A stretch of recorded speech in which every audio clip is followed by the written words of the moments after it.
T-minus 15 seconds. Guidance is internal. 12, 11, 10, 9. Ignition sequence start. 6, 5, 4, 3, 2, 1, 0. All engine running. Liftoff. We have a liftoff. 32 minutes past the hour. Liftoff on Apollo 11. Hello, everybody. Welcome to Lead Wine TV. I'm your host, Mark Fusco, here for another episode of the show. And this one I'm pretty excited about. I know I looked over here because I just looked at all the bottles of wine I've got that I've just done. And I have more to do, not today, but I have more to do at some point in time. A lot. I've got like a month's worth of wine. Anyway, doesn't mean if you have a wine, doesn't mean you can't send me one if you have it to send.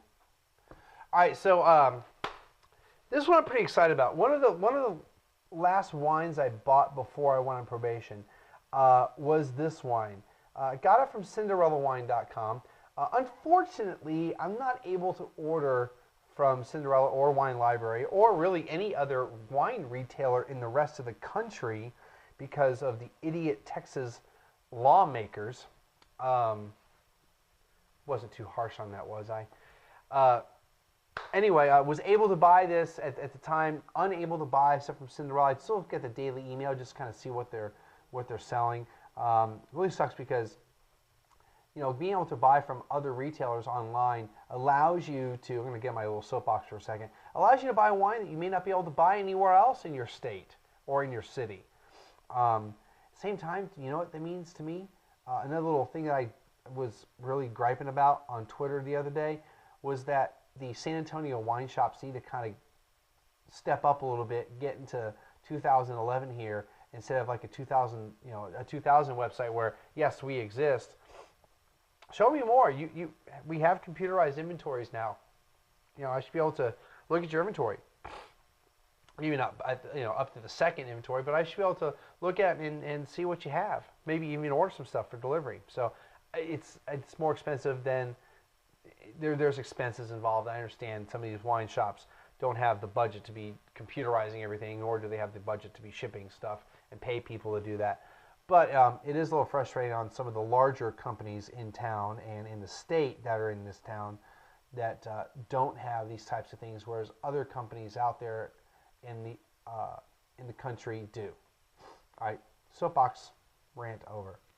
All right, so this is the 2004 La Universal Venus 2004. It's from the Montsant Dio in Spain. Right. All right, so this wine, it's really hard. It was kind of hard to get information on it, but I had to find somebody else's wine review of it to get the breakdown of the varietals. But this is made by the same people that make that René Barbier. Hold on. Not that I'm reviewing it, but when I was taking pictures, I was going to use the bottle. The same people that make this, that make this wine, the René Barbier or Barbier Mediterranean White. This is more collaboration with Barbier and Sarah Perez, daughter of winemaker Jose Luis Perez, who unfortunately I do not know who that is, but I'm sure it's a well-known Spanish winemaker. So it's a collaboration between the two of them. It is 50%, and the Spanish name for the grape is Cariñena, or known as Carignan, and 50% Syrah. Now this is from, like I said, the Montsant, it looks like a French name, being that there's Catalan influence and the French and Spanish and all that stuff. I doubt it's called Montsant, but it's Montsant or Montsant Dio. This Dio is really kind of funny looking. It's kind of like this C on the map. It's not like a blob right in the middle. It kind of curves around this area. But anyway, so it's in the southern part of Spain. It's it's a Dio that's been around for a little while, but yeah, that's all I want to say about that. It's kind of strange looking, but there was something else about it I was going to talk about. Not really. Yeah, it's in the southern western part of Catalonia, part of Spain. Anyway, so I've got plenty of varieties that they use, but we're going to check this out. So it's a 50-50 blend of two grapes.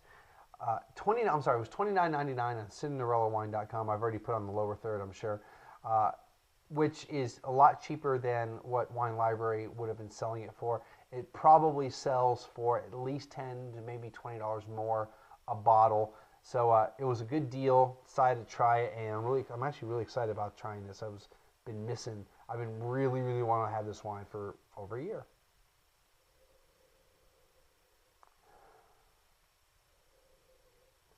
So minerality, dust, it smells old, as an old world, not old and bad, not in a bad, musty, bad way. But it has that European smell to it. Definitely get that, a dusty room, antique shop-ish type of thing. And not much on the fruit, but definitely the old antique shop. So let's taste it.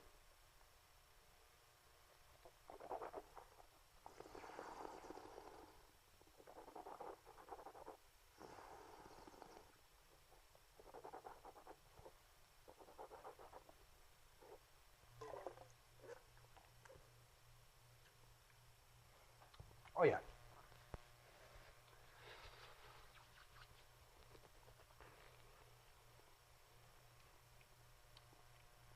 Dust, dirt, minerality for days.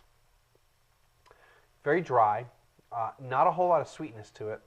Like I've used in the past, that my dad's accordion case, dusty accordion case type of smell, but it's not like the first few times I used it where it was like really like bitter and kind of like ugh. This is just more of a hint of that. Remember, that's the alarm to tell me I'm at 7 minutes. So to wrap this up, yeah, definitely that type of dustiness, dirt, minerality, earthiness. Fruit, like dried fruit, maybe like dried, I don't know, like plums, dried, yeah, like dried plum. Maybe. Ooh, wait a minute.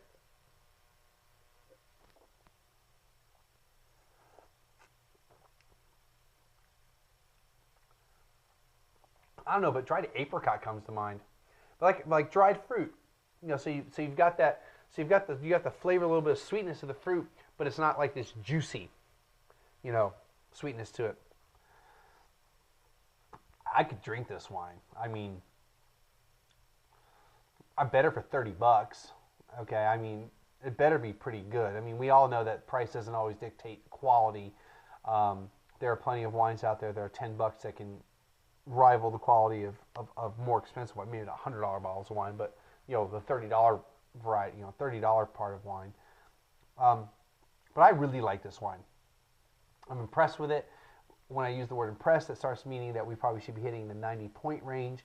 I'm not going to say it's the best wine I ever had, but I really do like it. I'm going to say a 90, a solid 90-point wine. Yeah, 90. I really like it. If you can find it, I would say buy it, but then again, it's not going to be a cheap wine. It's not value-driven wine like most of the wines I try to do. It's going to be at least $30 wherever you buy it. It may not be a 2004. You may be getting a 2005 at this point.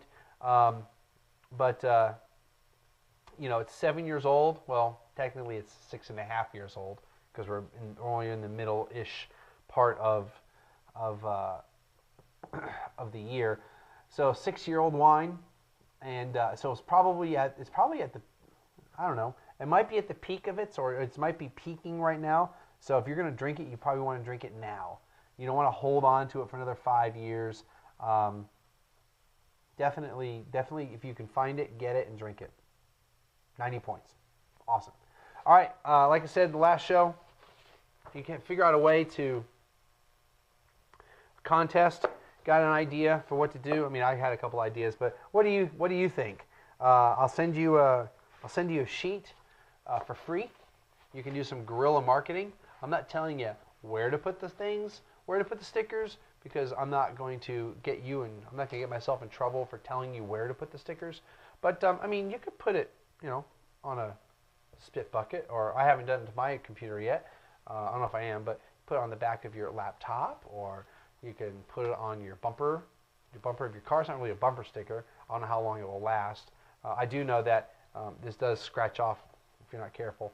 Put it in the back of, I didn't put it on the back of my phone itself, but my phone case, my battery, my Mophie case, I put on the back of that. So you can put on some stuff that's legitimately yours, or you could put it on other things. Anyway, that's going to be it. We'll see everybody again next time.